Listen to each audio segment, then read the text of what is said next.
बिस्मिल्लाहिर्रहमानिर्रहीम। अस्सलाम वालेकुम स्टूडेंट्स। आज की वीडियो स्टार्ट करने से पहले आप हमारे चैनल को सब्सक्राइब करें और हमारे बेल आइकन को प्रेस करें ताकि आप हमारी आने वाली न्यू वीडियोस को देख सकें। ओके, तो आज का हमारा जो टॉपिक है वो ग्रेविटेशनल फील्ड है। ग्रेविटेशनल फील्ड क्या है? यानी ऐसा एरिया यहाँ पे आपकी ग्रेविटेशनल फोर्स जो है वो एक्ट कर रही हो, ग्रेविटेशनल फोर्स एक्ट करे उस एरिया को, उसको हम क्या कहते हैं? ग्रेविटेशनल फील्ड कहते हैं। तो यहाँ पे हम देखते हैं आपको यहाँ पे अर्थ जो है वो, अर्थ की एक पिक्चर जो है वो नज़र आ रही है। तो यहाँ पे आप देखें, इसमें ये लाइंस जो हैं वो लगी हुई हैं। तो ये लाइंस किस चीज़ को शो कर रही हैं? ये फील्ड को शो कर रही हैं। यानी कि हमारे पास जो ग्रेविटेशनल फोर्स है वो ग्रेविटेशनल फील्ड है, फील्ड फोर्स है। तो ग्रेविटेशनल फील्ड फोर्स कैसे है? फील्ड फोर्स इस तरह से है कि हमारे पास कोई भी बॉडी, बेशक वो अर्थ के साथ कॉन्टैक्ट में है या नहीं है, तो वो उसके ऊपर फोर्स अप्लाई होगी। यानी कि सिर्फ ऐसा नहीं है कि अगर बॉडी यहाँ पे अर्थ के साथ कॉन्टैक्ट में है तो उसके ऊपर ही फोर्स अप्लाई हो रही है, बल्कि नहीं। इसके एग्जांपल अगर आप देखें, अगर आप के पास एक बॉल है, वो ऊपर की तरफ फेंकते हैं, जब वो बॉल ऊपर जा रही है वो ऊपर से खुद ब खुद नीचे आती है। तो नीचे क्यों आती है? वो ग्रेविटेशनल फोर्स की वजह से ही नीचे आती है। जबकि उस टाइम वो कॉन्टैक्ट में तो नहीं होती है अर्थ के साथ, लेकिन फिर भी उसके ऊपर ग्रेविटेशनल फोर्स लग रही होती है। इसका मतलब ये है कि ग्रेविटेशन फील्ड जो है, ग्रेविटेशनल फोर्स जो है वो ग्रेविटेशनल फील्ड है, फील्ड फोर्स है। तो यहाँ पे आप ये देख रहे हैं कि लाइंस आपको नज़र आ रही हैं। ये लाइंस जो हैं वो हर साइड पे इक्वल ही हैं। इक्वल क्या मतलब? ये कि ऐसा नहीं है कि अर्थ के एक साइड पे फील्ड ज़्यादा है और दूसरी साइड पे फील्ड क्या है? कम है, बल्कि फील्ड जो है वो ऑल अराउंड जो है वो इक्वल ही एग्जिस्ट करती है। तो ये फील्ड की डायरेक्शन है वो इनवर्ड है, यानी कि टूवर्ड सेंटर है। अर्थ जो है वो हर चीज़ को अपनी तरफ क्या करती है? अट्रैक्ट करती है। अगर कोई भी चीज़ देखें यहाँ तक, इस फील्ड का मतलब ये है कि अगर इस एरिया के अंदर अंदर कोई चीज़ है तो उसके ऊपर फोर्स लगेगी, और अगर कोई चीज़ इस एरिया से बाहर निकल जाती है तो उसके ऊपर भी कोई भी फोर्स एक्ट नहीं करेगी, या ग्रेविटेशनल फोर्स उसके ऊपर नहीं लगेगी। तो यहाँ पे अगर कोई चीज़ यहाँ पे आ रही है, यहाँ पे है, उसके ऊपर फोर्स ज़्यादा लगेगी। अगर यहाँ पे है, यहाँ पे है, यानी कि ऐसे जितना इतना ऊपर जाती जा रही है वो फोर्स उतनी ही क्या होती जा रही है? वीक होती जा रही है। तो अगर इस फील्ड से निकल जाएगी तो उसके ऊपर फोर्स लगना बंद हो जाएगी, फोर्स नहीं लगेगी। इसलिए हम कहते हैं कि ग्रेविटेशनल फोर्स जो है वो फील्ड फोर्स है। तो यहाँ पे हमारे पास जो टॉपिक है वो ग्रेविटेशन फील्ड है। According to the Newton law of gravitation, the gravitational force between a body of mass m and the earth is given by. तो ये वाला जो फॉर्मूला है ये आप लोगों ने लॉ ऑफ ग्रेविटेशन में प्रूव किया। इसको आपने निकाला, फाइंड किया था। तो F is equal to G m1 m2 over R square. वहाँ पे आप लोगों ने इस तरह से पढ़ा था। तो वहाँ पे हमने m1 m2 किया था क्योंकि हम वहाँ पे दो बॉडीज़ को कंसीडर कर रहे थे। यहाँ पे हम एक m ले रहे हैं, मैस, कोई भी मैस हम ले रहे हैं, इसलिए उसका मैस हमने m का नाम दे दिया। और दूसरा जो है वो मैस ऑफ अर्थ है। मैस ऑफ अर्थ को हमने कैपिटल M से डिनोट किया है, और ई छोटा जो है वो इसलिए लगाया है ताकि वो किस चीज़ को डिनोट कर रहे हैं? अर्थ को शो कर रहा है कि मैस ऑफ अर्थ ले रहे हैं हम, और उसका जो रेडियस है उसको हमने r से डिनोट किया है। तो ये फॉर्मूला वही है, इसको हमने इक्वेशन नंबर 1 का नाम दे दिया। अब यहाँ पे 5.2 है, आप इसको इक्वेशन नंबर 1 कह लें। ये वैसे ही इस फॉर्मूले को लिख लें। तो यहाँ पे where m is the mass of earth है and r is the distance of the body from the centre of the earth है।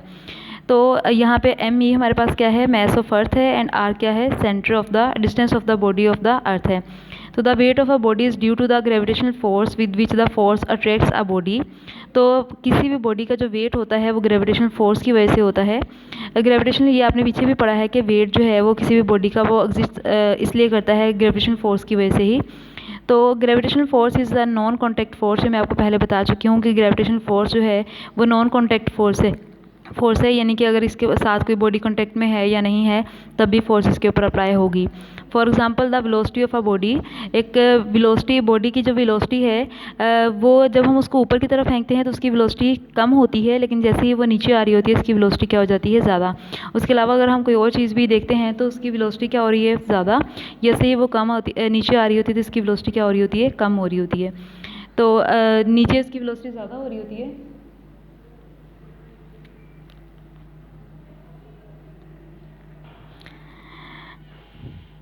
नीचे जब कोई भी बॉडी आएगी तो उसकी वेलोसिटी क्या हो रही होगी? ज़्यादा। जब ऊपर जा रही होगी तो उसकी वेलोसिटी क्या हो रही होगी? कम होगी।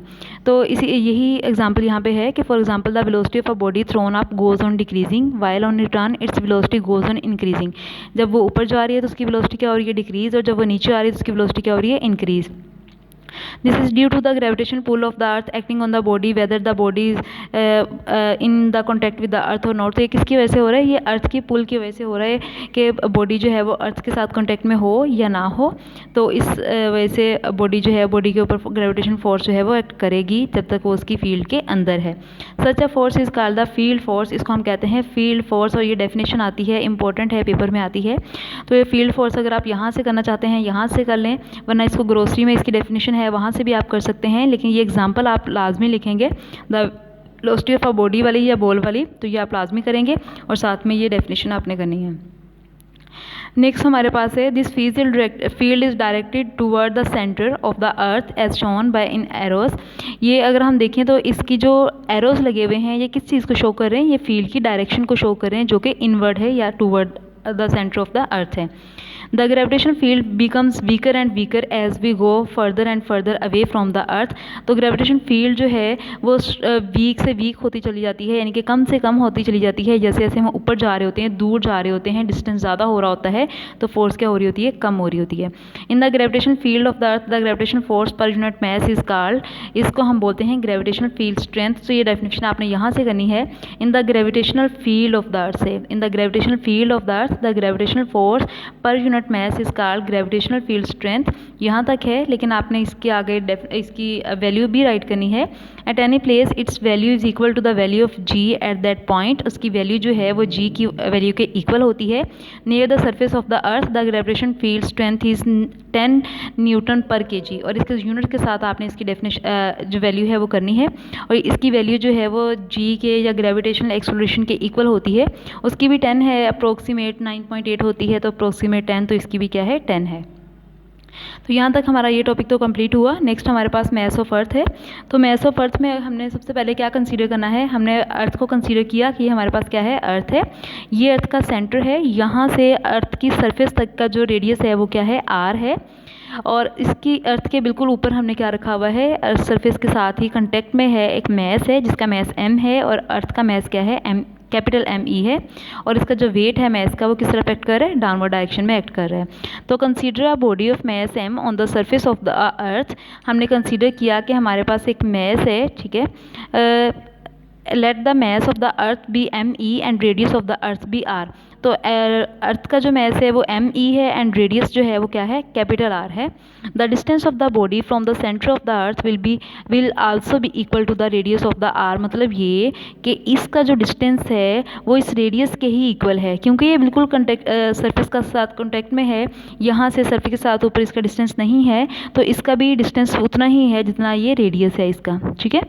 तो according to the law of gravitation the gravitational force F of the earth acting on a body is given by, ये फॉर्मूला आपने पहले ड्राइव कर चुके हैं ग्रेविटेशन फोर्स से, gravitation law F is equal to GM_ME over R square, अभी आप लोगों ने पिछले टॉपिक में भी इसको पढ़ा है।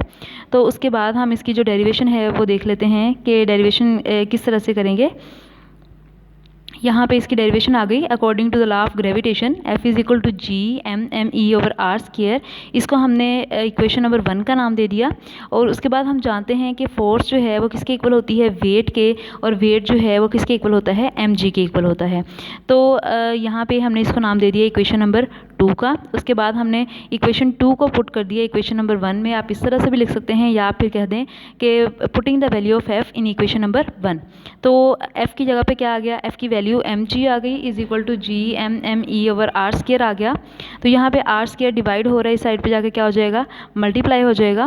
उसके बाद GM_ME यहाँ पे रह गया, उसके बाद ये आ गया G इधर जो है वो मल्टीप्लाई हो रहा है तो यहाँ पे आके डिवाइड हो जाएगा, M भी इधर मल्टीप्लाई हो रहा है तो यहाँ पे आके डिवाइड हो गया, M से कट जाएगा, बाकी क्या रह जाएगा, GR square over G capital G आ जाएगा, और ME is equal to R square G over capital G आ जाएगा।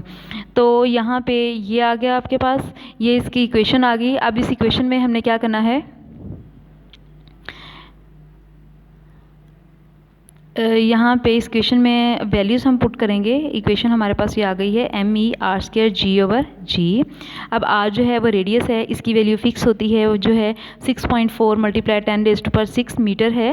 तो ये वैल्यू आप लोगों ने याद रखनी है, ये न्यूमेरिकल्स में यूज़ होगी। जब तक ये वैल्यू नहीं आएगी आप न्यूमेरिकल्स नहीं कर सकेंगे, इसलिए ये वैल्यू आपने याद रखनी है। और कैपिटल G की वैल्यू आपको मैंने बताई थी पिछले लेक्चर में 6.673 × 10⁻11 विद यूनिट्स, ठीक है। और G जो है वो इसकी वैल्यू जो होती है वो 10 ms-2 होती है। तो हमने क्या किया, इनकी जगह पे इनकी वैल्यूज़ पुट कर दी। यहाँ पे R² था तो उसकी जो वैल्यू पुट की हमने उसका भी क्या ले लिया, स्क्वायर ले लिया। अब करना क्या है, इन दोनों पहले इसका स्क्वायर ले लें, जो आंसर आता है उसको 10 के साथ मल्टीप्लाई करवा दें, उसके बाद उसको इस वैल्यू पे डिवाइड कर दें। तो हमारे पास जो आंसर आएगा वो आएगा अप्रोक्सीमेट आएगा 6 × 10⁻24 kg। तो इसका मतलब ये है कि अर्थ का जो मैस है वो है 6 × 10⁻24 kg। ये वैसे भी MCQs में भी आता है कि अर्थ का जो मैस है वो कितना होता है। तो ये आपको पता होना चाहिए कि अर्थ का मैस जो है वो 6 × 10⁻24 kg है। इसकी वैल्यू आप लोगों को आनी चाहिए। तो ये हमारा आज का लेक्चर था। आज के लिए इतना ही काफ़ी है, बाकी इंशाल्लाह हम डिस्कस करेंगे नेक्स्ट लेक्चर में। अल्लाह हाफिज़।